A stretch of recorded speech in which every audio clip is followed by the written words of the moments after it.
여러분들이 사시면서 혹시 이런 고민들을 해보신 적이 없는지 모르겠습니다. 우리는 예수 믿는 사람임에도 불구하고 특별히 30년, 40년 신앙의 연배가 쌓였는데도 어느 한순간에 어떤 분위기 때문에 어떤 상황 때문에, 물론 말로는 내가 예수 안 믿습니다, 나 교회 안 다녀요 라고 하지 않아도 그리스도인임을 자신 있게 드러내지 못하고 그냥 스리슬쩍 지나가 버리는, 저는 과거에 그런 경험들이 여럿 있었습니다.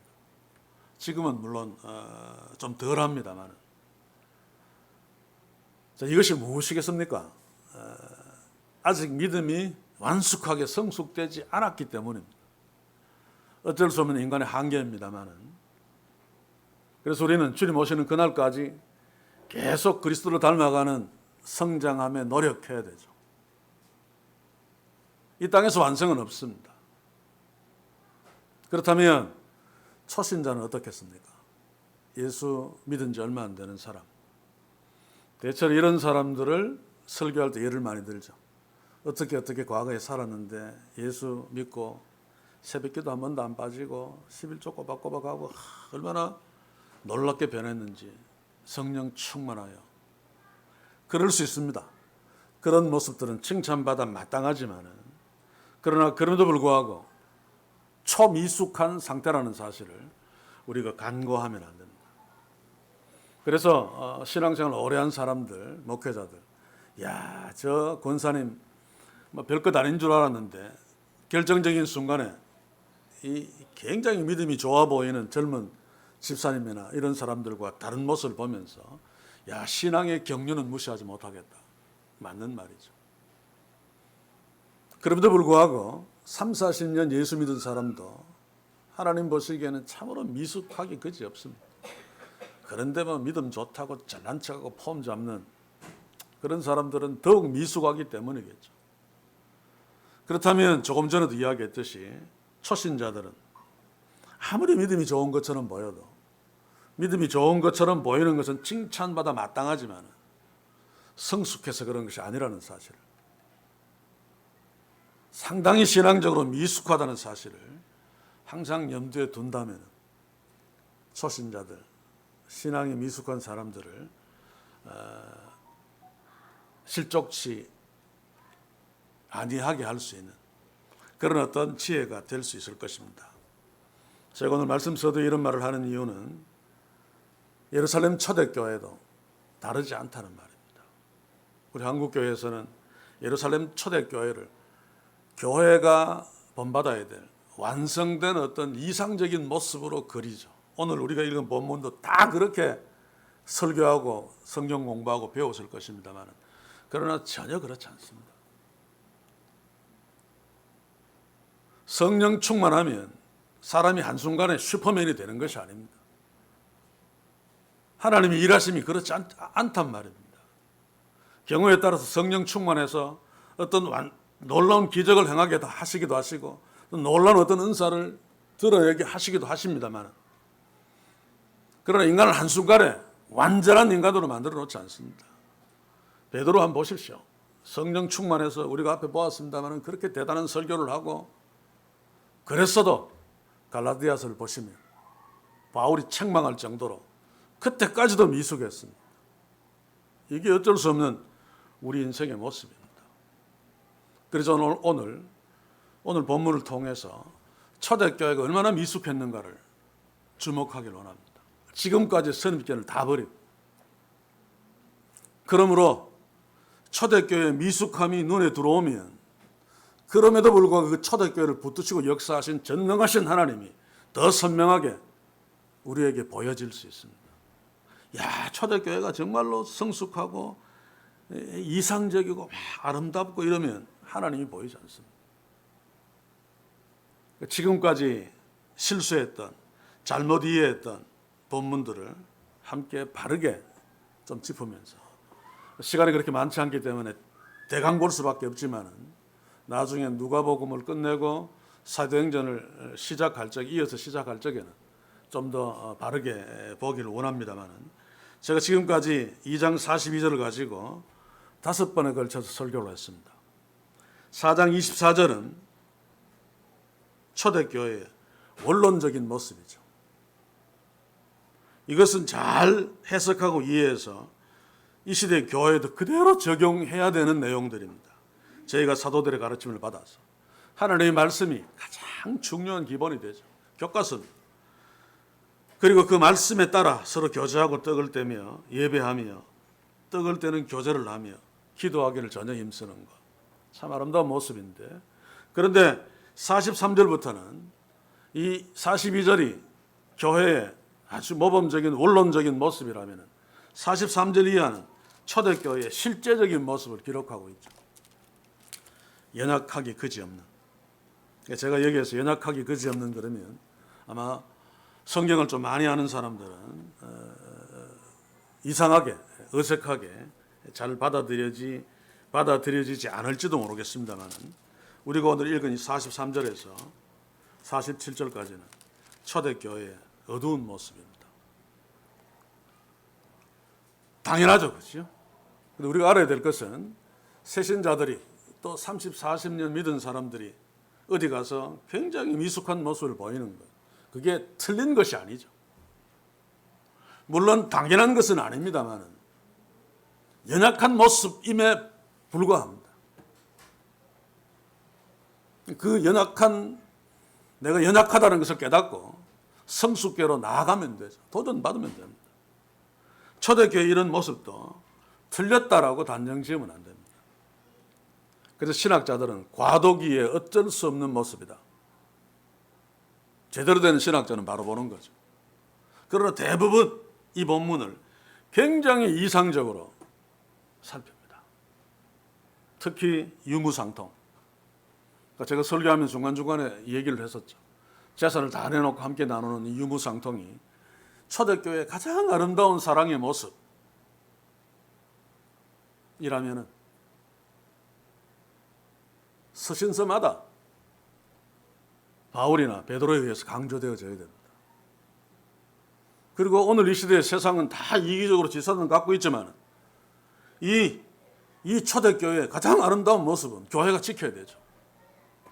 이것이 맞다면, 이것이 가장 이상적이라면 우리는 다음 주일날 자기 재산 다 팔아서 함께 갖다 놓고 서로 나눠 쓰면서 유무상통하는 그래야 됩니다. 제가 방언 기도에 대해서 이야기했죠. 고린도서 14장에서 이야기하는 그 방언이 정말로 하나님과 비밀을 이야기하고 막 그런 것이라면 바울이나 복음 서신서마다 그것을 교회에 강조를 해야 됩니다. 너희들은 방언 받기를 노력해라. 방언 기도해라. 하나님과 비밀로 얘기해라. 그런데 고린도 전서에만 기록되어 있습니다. 그것은 방언이 잘못되었기 때문에 지적하는 거고, 초대교회 성령 받은 사도들이 그때는 복음을 전하기 위해서 방언을 했지만 그 뒤에 방언했다는 기록이 없습니다. 그러면 사도들은 기도 전혀 안 했다는 이야기입니까? 요즘 방언으로 막 기도하는 사람보다 훨씬 신앙적으로 영적으로 못했다는 이야기입니까? 아니잖아요. 그래서 오늘 본문도 냉정하게 전운맥을 살피면서 바로 본다면 그럼에도 불구하고 우리를 붙드시고 교회를 붙드시고 역사하시는 놀라운 하나님, 전능하신 하나님을 더 선명하게 만날 수 있을 것입니다. 자, 그러면 오늘 본문 43절을 한번 봅시다. 한번 제가 읽겠습니다. 사람마다 두려워하는데 이상하지 않습니까? 앞에서 성령 충만해서 베드로가 막 복음을 전하고 그 뒤에 교제하며 떡을 떼며 기도하기를 힘쓰고 그 바로 전에 보면 제자의 수가 3,000명이나 막 늘어나고, 요즘 부흥에서 이야기하는 대로 성령 충만은 만능하니까 맞는 거죠. 아무것도 겁나지 아니하고 다 되고 일주일 내내 새벽부터 낮 저녁까지 막 설교 막 하고 부흥사 그렇게 해도 하나도 피곤 안 하고 성령 충만하니까. 그런데 초대교회처럼 성령 충만한 동네가 어디 있었습니까? 그런데 왜 사람마다 두려워하죠? 그래서 당황 나머지 어떤 사람들은 이것은 성령이 너무 충만해서 하나님을 두려워한 것이다 라고 이야기합니다. 라고 거짓말하는 거죠. 전운명을 보십시오. 전혀 그렇지 않습니다. 사람마다 두려워하는 데는 초신자들, 이제 교회가 막 시작된 어린 교회의 당연한 특징입니다. 어른들이 많이 무서워합니까? 어린아이들이 많이 무서워합니까? 별것 아닌 것이라 할지라도 어린아이들, 미성숙한 자들은 두려워합니다. 그렇죠? 저도 우리 개를 끌고 산책을 매일 합니다만 요즘은 너무 더워서 낮에 하지 않죠. 저녁에 해 떨어질 쯤에 이렇게 사물이 보일 때 하면 평소처럼 겨울에 낮에 산책하는 것처럼 잘 따라오는데 어떤 때는 제가 다른 일 때문에 완전히 해가 다지고 밤 11시에 나갈 때도 있습니다. 그러면 가다가 무슨 컴컴한데 사물이 좀 있으면 깜짝 놀라서 막 도망가려고 하고 막 얼마나 두려워하는지 모릅니다. 그래서 갔던 길로만 이렇게 두렵게 움직입니다. 잘 몰라서 그런 거죠. 미숙할수록 두려움이 많아집니다. 지금 이 초대교회는 하나님을 두려워하는 것이 아니라 당시에 예루살렘 도성의 절대적인 권력이었던 사내들인 공회, 유대교를 두려워했던 것입니다. 그래서 하나님께서는 두려워하지 마. 그 연약한 성도들, 이제 초신자에 불과한 그 어린 예루살렘 초대교회 성도들을 위로하고 용기를 주기 위해서 사도들을 통해서 기사와 표적을 하나님이 나타내 주셨다는 말입니다. 두려움을 좀 떨치기 위해서, 힘을 좀 내도록 하기 위해서. 그러나 그것이 별로 효력이 없었습니다.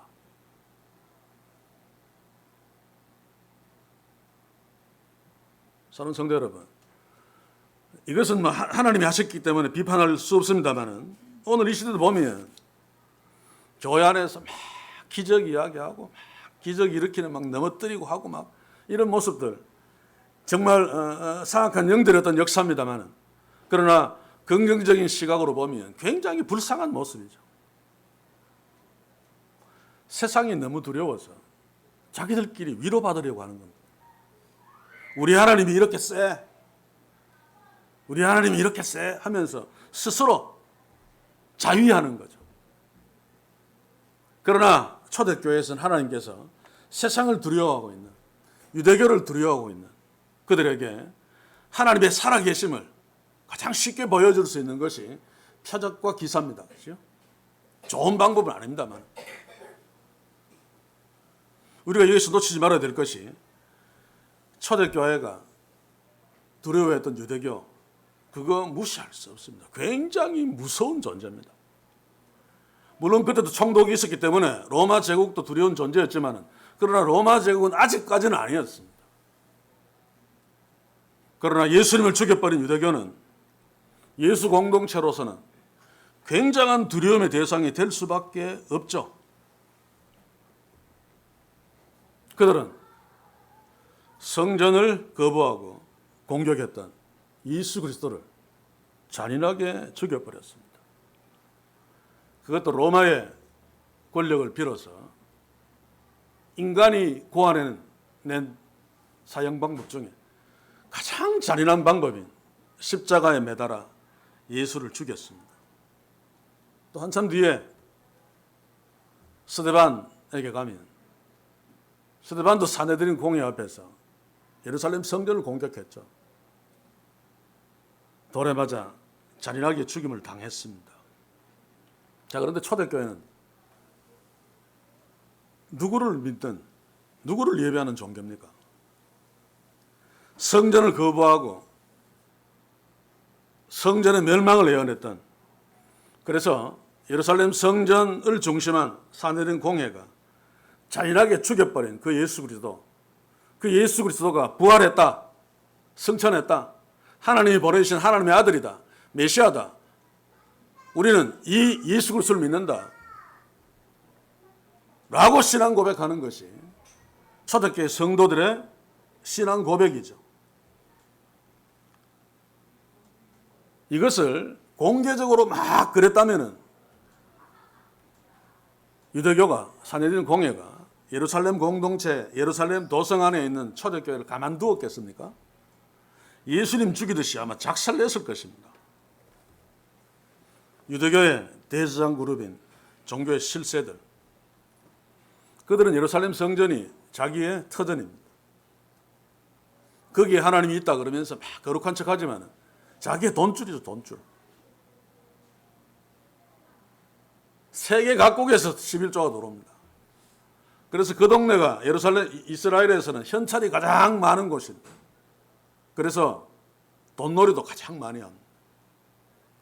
돈에 가장 미쳐 있는 자들이 대제사장이고 제사장 그룹이고 그 성전을 중심한 사두개인들 그리고 사내들인 공회원들입니다. 그런데 그것을 부인해버린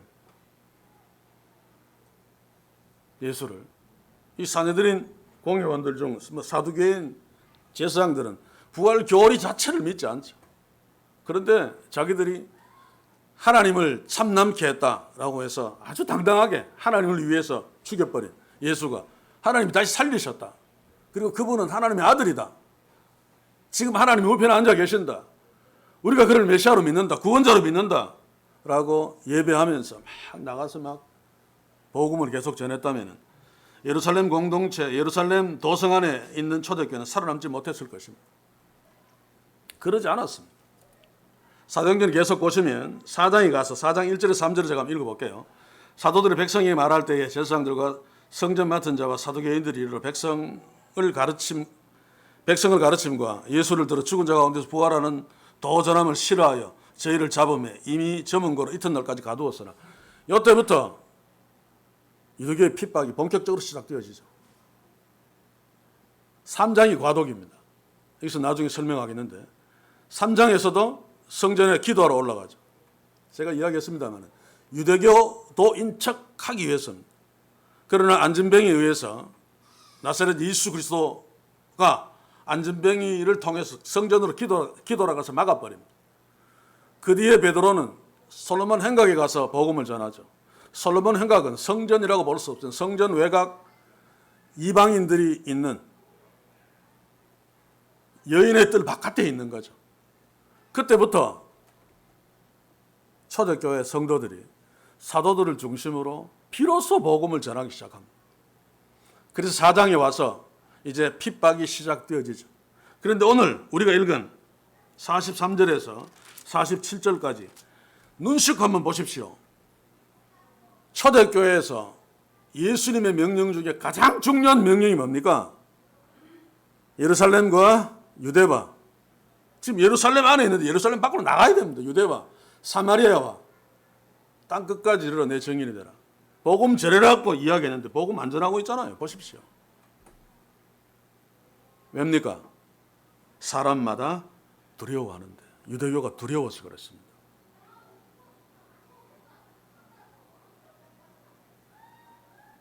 우리들도 그렇지 않습니까? 별 볼 일 없는 사람들한테는 부담 없이 막 복음을 전하죠. 한번 생각해 보십시오. 그런데 막 아주 막 높은 사람, 대통령 뭐 이런 사람이라면 복음을 잘 전할 수 있겠습니까? 두려워서 뭔가 부담스러워서 잘 못 전합니다. 비슷한 상황입니다. 이들은 예루살렘 도성에서 생존하기 위해서 예수님의 마지막 대사명, 명령인 땅끝까지 이르러 내 증인이 되는 복음을 전하지 않았습니다. 유대교가 무서워서. 거기에 대해서 반란을 일으킨 자가 누굽니까? 스데반입니다. 그때부터 예루살렘을 떠나기 시작하죠. 강제로. 하나님이 흩어버리시는 겁니다. 그래서 우리는 예루살렘 초대교회를 주목하면서 이 부분이 아름다운 것이 아니라 예루살렘 도성이 당시에는 돈도 가장 많이 모여있고 요즘으로 치면 서울에서 사는 사람 지방으로 가락을 못 갑니다. 예루살렘을 떠나지 않고 그 안에서 잘 먹고 잘 살기 위해서 공개적으로 복음 전하는 것을 하지 아니하고 자기들끼리 폼 잡고 있었단 말입니다. 그 중에 하나의 모습이 믿는 사람이 다 함께 있어 서로 모든 물건을 통용하며 재산과 소유를 팔아 각 사람의 필요에 따라 나누어주고, 이것은 예루살렘 교회 공동체가 예루살렘 도성 안에서 스스로 생존하는, 하나님 없이 스스로 자전하는 한 방법을 찾아낸 것입니다. 그런데 이것을 굉장히 아름답게 표현하죠. 자기 자신을 어떻게 다 내놓느냐.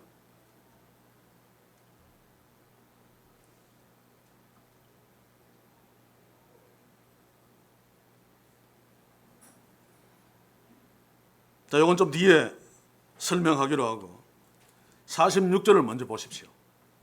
날마다 마음을 같이하여 성전 모이기를 힘쓰고 집에서 떡을 떼며 기쁨과 순전한 마음으로 음식을 먹고. 이 본문이 좀 이상하지 않습니까? 집에서 떡을 떼며 기쁨과 순전한 마음으로 음식을 먹고가 바로 42절의 내용입니다. 예수 공동체 진정한 모임, 예배의 모습이죠. 집에서. 교회면 더 교회야, 그렇지요? 때로는 마가의 집에서도 모였을 것이고, 또 사도행전 12장에 가서 보시면 예수님의 어머니 마리아도 집이 있었습니다. 거기서도 모여서 기도하기도 하고, 집에서 떡을 떼며, 이게 식탁교제, 또 성찬식, 우리는 성찬식이 예배하는 거죠. 기쁨과 순전한 마음으로 음식을 먹고. 그런데 바로 그 앞에 날마다 마음을 같이하여 성전에 모이기를 힘쓰고. 이게 뭡니까? 저는 이렇게 설교 들었습니다. 초대교회는 너무 성령 충만해서 성전에 가서 마음을 같이하여 막 뜨겁게 모이기를 힘쓰고, 모이기를 힘쓰는 것은 복음 전하기를 힘쓰고, 또 집에 가서는 예수 그리스도의 명령대로 떡을 떼며 예배하며 기쁨을 나누었다. 말도 안 되는 소리입니다. 그렇죠? 앞에서 마음을 같이하여 성전에 모이기를 힘쓰고는 토요일 날, 안식일 날 한 것이고, 심하게는 안식일 날 한 짓이고, 그 다음에 집에서 떡을 떼며 라고 하는 것은 주일날 한 예배입니다. 물론 이때 당장 그렇게 된 것은 아닙니다. 시간이 지나가면서 이게 주일날로 가져가긴. 어쨌든 앞에 모이기를 힘쓰고는 유대교가 두려워서 우리는 율법을 무시하지 않아. 성전을 무시하지 않아. 유대교를 무시하지 않아. 너희들과 다르지 않아. 라고 하는 것을 애써 펴내기 위해서 예수 공동체 그 연약한 자들이 우리 이렇게 해서 생존하자. 마음을 같이 해서 성전에서 모이기를 힘썼습니다. 성전이 어떤 곳입니까? 조금 전에도 이야기했지만 예수님을 죽인 하나님의 원수들의 아지트입니다. 아지트. 그리고 예수님은 그 성전을 노골적으로 부인했습니다. 마가복음 11장 17절을 한번 보십시오.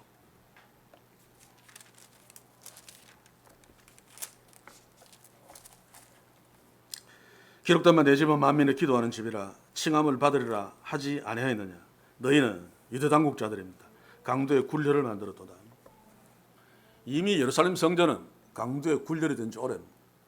그래서 예수님은 도리에 돌 하나도 남기지 않고 다 무너지겠다고 심판을 선언했습니다.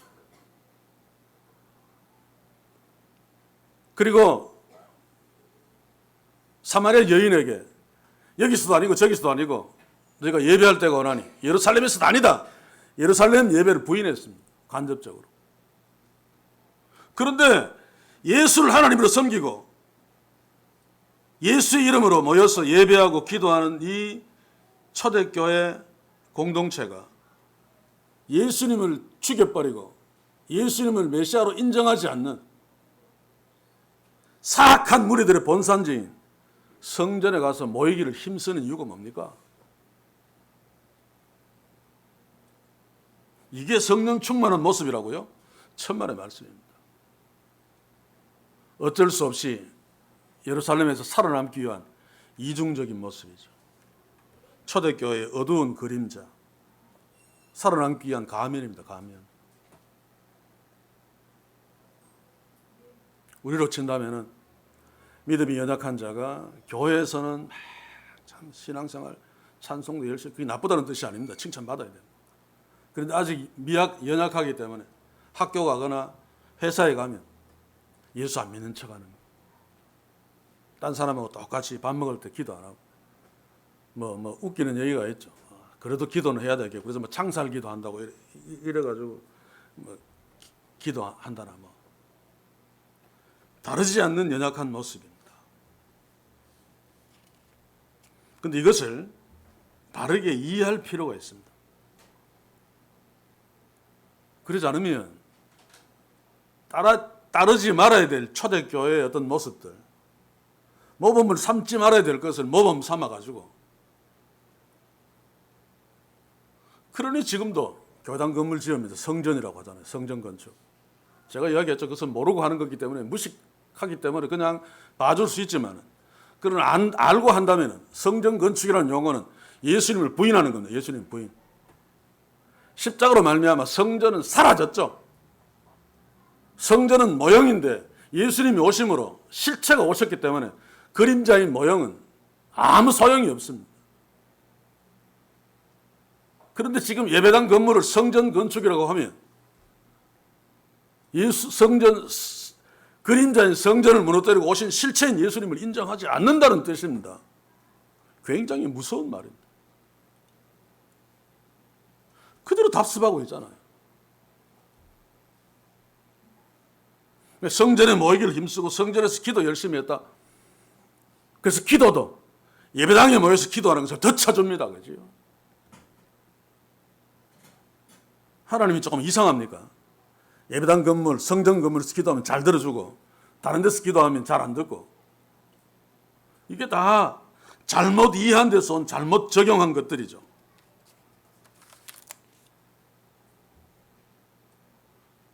이런 모습은 철저하게 배격해야 됩니다. 그래서 성전에 모이기를 힘썼다라고 하는 것은 무엇을 힘썼을까? 복음 전하기를 힘썼다라고 하는 것 다 거짓말일 수밖에 없죠. 유대교가 두려워서 유대교도인 척 하려고 열심히 성전에 모이고 하루에 2번 예배에 참석한 것은 상번제, 아침 저녁으로 드리는 상번제, 그리고 기도하기를 힘썼다라고 하는 것 3장에 가서도 보면 베드로와 요한이 3시에 9시는 제구시는 오후 3시죠. 기도하러 올라가는 것. 유대교가 하루에 3번 기도하는 그 기도 시간 중에 하나입니다.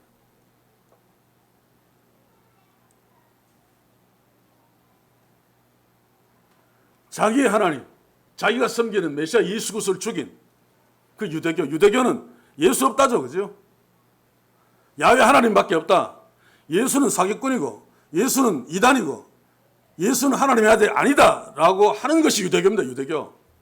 그런데 그 성전에 가서 무슨 기도를 합니까? 성전에 가서 무슨 모여서 힘쓸 게 뭐 있습니까? 이게 초대교회의 어쩔 수 없는 연약한 모습입니다. 좋게 이야기하면 과도기의 모습이죠. 그래서 에페소 브루스는 이런 상황을 이렇게 얘기합니다. 특히 지도자들은 성전 예배에 참석했으며 대체로 대중적인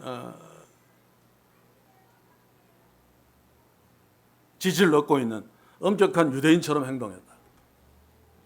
초대교회가 이렇게 된 것은 베드로가 초대교회의 지도자였죠. 베드로의 그 우유부단 성격에도 한몫했을 것 같습니다.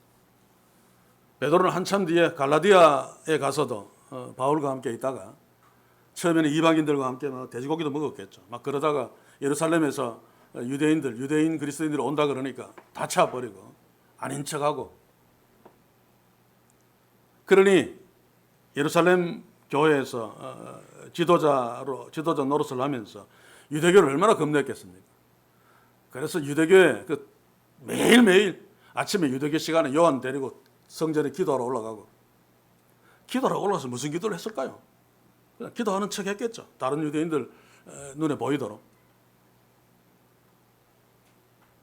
그러다가 이제 3장 후반절에 가서 솔로몬 행각에서 복음을 전하고, 4장에 가서 보시면 복음 전하다가 감옥에 갇힐 뻔하고 뒤에는 감옥에 갇히기도 하죠. 그런데 어느 순간부터 사도행전에 나오지 않지만은 예루살렘 교회의 지도자가 베드로가 아니고 야고보가 되고 맙니다. 저는 이유가 있다고 생각합니다. 베드로가 막 복음을 전하니까 유대교가 미워하니까. 야고보는 예수님의 동생입니다. 예수님이 부활하신 예수를 만나고 난 뒤에 오순절에 성령 받을 때 함께 받았죠. 그리고 신자가 됐는데 나중에 예루살렘 성전의 지도자가 됩니다. 저는 다분히 연약한 초대교회의 의도적인 것이라고 생각합니다. 베드로가 그냥 지도자로 있으면 유대교회 지금 밑보였으니까 베드로 당신 좀 어디 딴 데로 좀 가십시오. 그래서 베드로가 아마 유리방황하다가 바울이 있는 갈라디아 교회까지 아마 갔을 거예요. 야고보는 의인이라고 하는 별명이 붙을 정도로 율법의 철저한 자입니다. 그러니 야고보를 리더로 딱 세워놓으면 유대교에서 저 율법 철저하게 신봉하는 야고보가 리더구나. 우리가 의심했던 게 아마 잘못되었구나. 이렇게 초대교회를 좀 좋게 볼 수도 있었을 것입니다.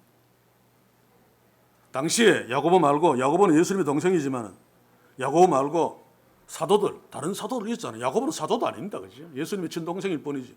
다른 사도들도 있었고 또 7 집사들을 보면 쟁쟁합니다.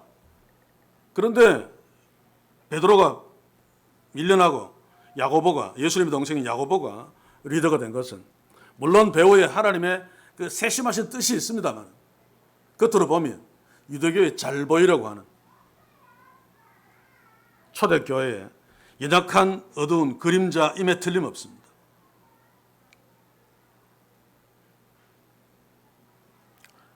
그리고 앞에서 유무상통을 이야기했습니다만 이 유무상통이야말로 예루살렘 도성 안에서 안주하려 했던 초대교회의 정말 슬픈 모습이죠. 물론 유무상통의 좋은 정신은 살펴야 됩니다. 자기 것 다 내어놓아서 연약한 다른 사람들을 쓰게 한 것 정신은 얼마나 좋습니까? 그러나 그것이 하나님의 뜻도 아니고 하나님의 명령도 아니라는 사실을 기억해야 됩니다. 정신은 높이 서야 되지만은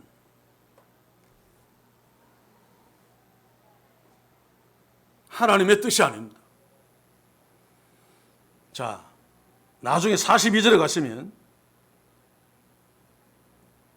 믿는 무리가 한 마음과 한 뜻이 되어 모든 물건을 통용하고 재물을 조금이라도 제 것이라고 하는 이가 하나도 없더라. 오늘 여기에서는 앞에서는 어떤 사람이 자기 전 자산을 막 한두 명 내놓았을 것입니다. 그러면 초대교회가 막 유대교로부터 두려워하고 안에 또 직접 핍박은 안 해도 예수 믿는다는 것은 알죠. 바보가 아닌 이상 밖에 있는 유대교가. 이런 사람들은 직장도 제대로 유대 공동체에서는 이미 쫓겨난 자들입니다. 그래서 굉장히 가난했던, 특히 오순절에 디아스포라에서 막 왔던 수많은 사람들, 디아스포라 유대인들 중에 3,000명, 5,000명 대부분 다 떠났죠. 그죠? 고향으로. 그런데 늙은 과부들은 떠나지 않고 거기에 남은 사람들이 많습니다. 예루살렘 초대교회 안에 나이 많은 과부들 정말 가난하죠. 그런데 어떤 사람들이 자기 재산 다 내놔 버리면 우선은 막 숨통이 트입니다. 그런데 그것으로 끝나야 됩니다. 하나님이 자원하는 마음이야 어떻게 합니까? 그런데 추측컨대 이 베드로가 아주 냉정한 판단력이 없는 괜찮거든요. 그래서 막 칭찬했을 것 같습니다. 저는 이 부분을 읽으면서 제가 어릴 때 우리 교회 부흥회 때 어떤 처녀가 자기의 결혼 반지나 이런 거 다 내놨다. 제가 부산에 있을 적에도 그 담임 목사 설교하면서 어떤 사람 계속 지적해요. 저 사람 자기 전세 이 교회 지으라고 다 내놓고 월세방으로 갔다. 지금 아파트 샀다. 이러면서 다른 사람도 보고 뭐라고 하는 것입니까? 너희는 왜 그렇게 못하니? 라고 하는 것입니다. 결국 예루살렘 초대교회도 그렇게 되어서 4장 32절에 가시면 모든 믿는 무리가 한 마음으로 한 뜻이 되어 모든 물건을 통용하고 자기 물건을 조금이라도 제 것이라고 하는 이가 하나도 없었다 그랬습니다. 초대교회의 신앙이 되고 만 거죠. 전통이 되고 만 거죠. 하기 싫은 사람도 다 해야 됩니다. 법이 되고 말았습니다. 그래서 아나니아와 삽비라 같은 비극이 일어난 거죠. 이 사람은 하기 싫었습니다. 초대교회에 유무상통의 법이 없었으면 안 해도 되는데 다 하니까 아마 이 사람이 요즘으로 치면 장로쯤 되었을 것 같습니다. 체면이 있으니까 우리도 다 하겠다. 그렇고 아마 되게 부자였을 것이죠. 반만 해도 아마 모를 거야. 물론 제가 말하는 것은 유무상통 때문에 이렇게 되었다는 것은 아닙니다. 유무상통이 상당한 영향을 미쳤고 이 자는 그래도 주님의 공동체, 성령이 다스리는 주님의 공동체를 속였기 때문에 성령을 속인 것이어서 초대교회에서 바로 심판받은 것은 하나님의 마땅한 통치입니다만, 그럼 우리는 한 걸음 더 나아가서 이 유무상통의 잘못된 전통이 초대교회에 없었다면 물론 아나니아 삽비라는 다른 짓으로 또 심판을 받을 수 있었겠죠. 없었다면 어쩌면 아나니아 삽비라 같은 이런 비극은 일어나지 않았을지도 모르겠다.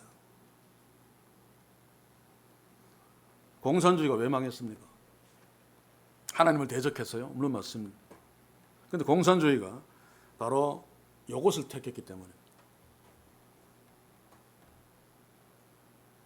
무상계급.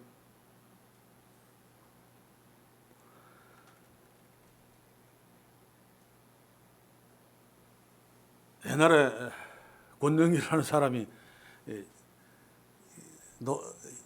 홈페이지 처음 했을 적에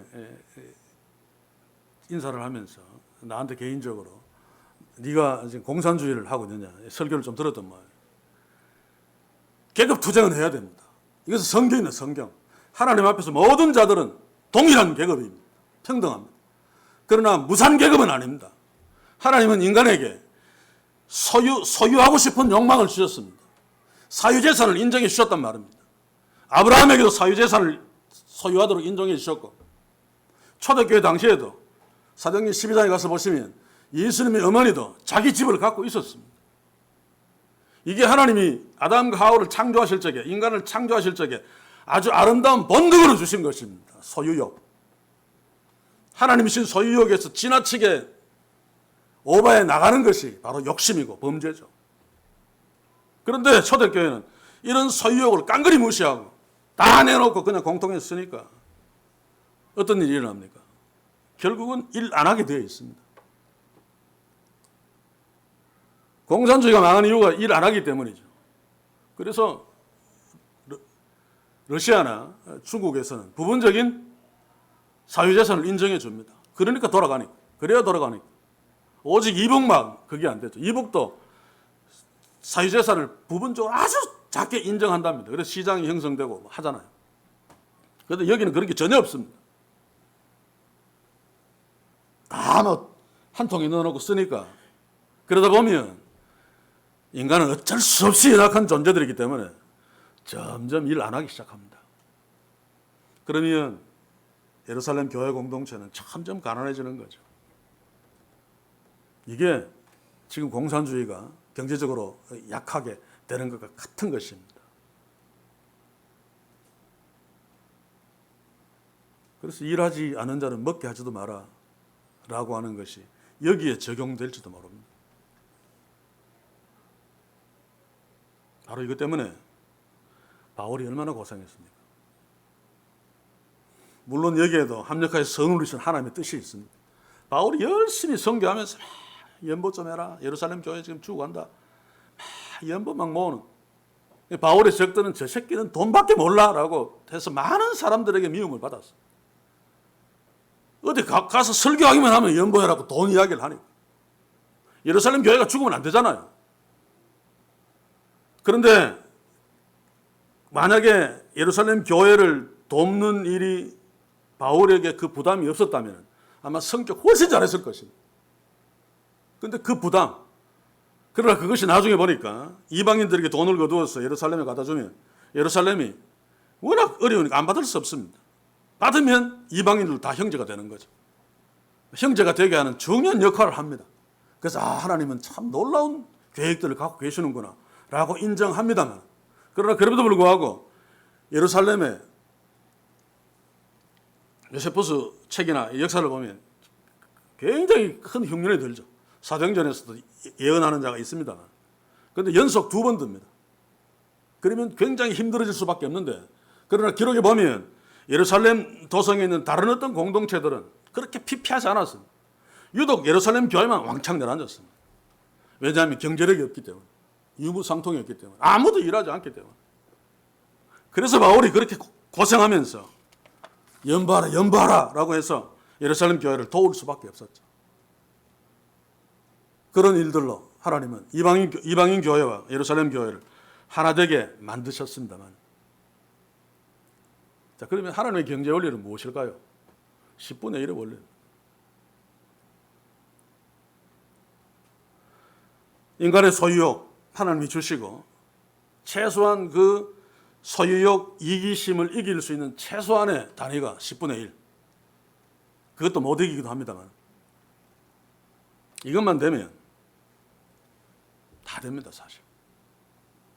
이 부분에 대해서는 나중에 11조에 관한 어떤 게 나오면 따로 이게 뭔가를 얘기하겠습니다. 뭐 율법이다, 그래 지키지 않아도 된다, 율법이 아니다, 아브라함 때부터 있었다, 지켜야 된다, 다 틀렸습니다. 아브라함 때 있었던 건 11조가 아닙니다. 그것은 10분의 1을 드렸지만 그것은 왕에 대한 예움이 돼요, 고대 사회에서. 그리고 이게 우선이기 때문에 뒤에 나온 것 이게 이긴다, 아니죠. 법은 뒤에 나온 것이 앞에를 이깁니다. 율법이 더 우선되는 거죠. 11조. 지금 11조도 율법 지키지 말아야 됩니까? 제가 나중에 설명하려고 했는데, 그러면 부모를 공경하라, 율법입니다. 지키지 말아야 되죠. 근데 그건 왜 지키라고 합니까? 11조 하라는 것에 대한 하나님의 명령을 바르게 이해해야 됩니다. 막 도리에 갖다 놓고 막 흠없는 1년 된 염소 바치고 앞다리 띠 가지고 하나는 제사장에 주고 막 이런 이야기들은 예수님이 와서 다 성취해 버렸죠. 지킬 필요 없습니다. 그런데 하나님이 11조 하라는 명령은, 그 명령의 이유가 뭔가 하면 첫째로는 성전 유지입니다. 기업이 없는 레위인들 먹고 살아야 될 것 아닙니까? 그리고 성전 계속 보수해야 될 것 아닙니까? 그리고 또 한 가지 중요한 목적은 구제입니다. 구제. 11조를 가지고. 제가 오늘 이 시대에 구제해야 되죠. 구제받을 사람이 있습니다. 또 레인들과 같이, 레인과 똑같지는 않지만 기업이 없는, 직업이 없는 전문 사역자들이 있습니다. 성전은 아니지만 계속해서 보수하고 또 지어야 되는 교회당 건물이 있습니다. 그러면 11조는 존재해야 됩니다. 11조라는 이름을, 이게 율법이라면 11조라 그러지 말고 다른 명칭을 하더라도, 그러니까 이런 기능을 하는 이 11조를 부인하면 예수 공동체 자체를 부인하는 것이나 마찬가지입니다. 목사 필요 없다, 구제하는 거 필요 없다. 그래서 오래전에 저도 잘 아는 사람입니다만, 교수 3명이 11조 없는 교회, 감사한금만 그냥 자유롭게 하는 교회 설립했다가 2년이 채 못 가서 그냥 문 닫았죠. 하나님이 10분의 1이라고 명령한 이유가 있습니다. 우리의 이기심을 잘 알기 때문입니다. 그러나 그럼에도 불구하고 소유욕에서 더 벗어나게 10분의 2, 10분의 3 다 내라 말씀하지 않았습니다. 그래서 초대교회의 이 유무상통은 사실은 하나님의 뜻을 거부하는 인본주의죠. 인간이 오버한 것입니다. 그러면 잘못되게 되어 있습니다. 그래서 오늘 이 시대 교회들이 초대교회로 돌아가자 라고 할 때 유무상통도 굉장히 강조하죠. 특히 교회당 건축하는 일이 있을 때, 부흥회 때 이 본문 굉장히 많이 갖다 씁니다. 바로 이해할 필요가 있습니다. 제가 지금까지 이런 이야기를 한 것은 결론적으로 47절을 이야기하고 싶었습니다. 47절 한번 봅시다. 하나님을 찬미하며 또 온 백성에게 칭송을 받으니, 이 앞에 거에 대해서 막 초대교회가 하나님께 찬미하고 온 백성에게 칭송을 받으니 주께서 구원받는 사람을 날마다 더하도록 축복했다죠. 아닙니다. 하나님을 찬미한다. 복음서도 보십시오.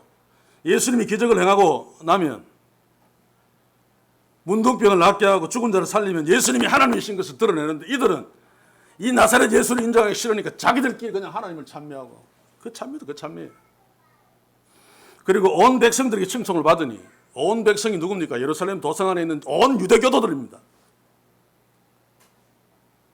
유대교 흉내 잘 내고 또 예수 공동체는 유대인들보다 훨씬 더 도덕적이었죠. 이웃 사랑하고 이런 거 막 너무너무 잘했습니다. 그러니 그들도 칭찬할 정도였다라고 하는 것입니다. 온 백성이 칭송받는 이 대단 좋은 게 아닙니다. 사제는 공회원도 있고 여기에 대제사장도 있고 예수님 죽인 자들도 있고. 그런데 중요한 것은 원문대로 보시면 칭송을 받으나입니다. 받으나. 거기에 그러나라고는 접속사가 들어가 있습니다. 앞에서 지금까지 초대교회가 이렇게 연약했지만 그러나 주께서 구원받은 사람을 날마다 더하게 하셨다. 이게 전능하신 하나님의 역사입니다. 초대교회를 붙드시고. 밖으로는 나가서 전도 못했지만 처음에는 초대교회 성도들이 토요일 날은 유대교도인 척 하다가 주일날 함께 모여서 떡을 떼고 할 때 같이 이 친한 친구들을 데리고 오고 그럴 때도 성령이 역사 안 하면 안 되죠. 그때마다 성령의 역사에서 초대교회가 그렇게 미약해서 나가서 복음도 안 전하고 자기들끼리 어떻게 살려고 막 유무상통하고 막 이랬을지라도 하나님께서 구원받은 백성들을 계속 더해서 주의 몸된 초대교회가 계속 유지하면서 나아갈 수 있도록 역사하셨다라고 하는 말입니다. 사랑하는 성도 여러분, 인간에 모여있는 교회 공동체가 연약하다고 해서 어쩔 줄 몰라하고 두려워할 필요 없습니다.